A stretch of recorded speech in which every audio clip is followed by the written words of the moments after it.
नमामीशमीशाननिर्वाणरूपम् विभुं व्यापकं ब्रह्मवेदस्वरूपम्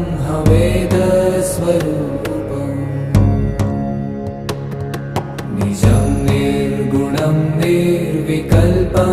निरीहम्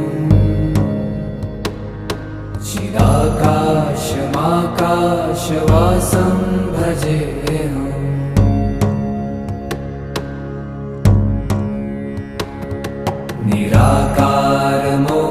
निराकारमोङ्कारमूलं तुरीयम्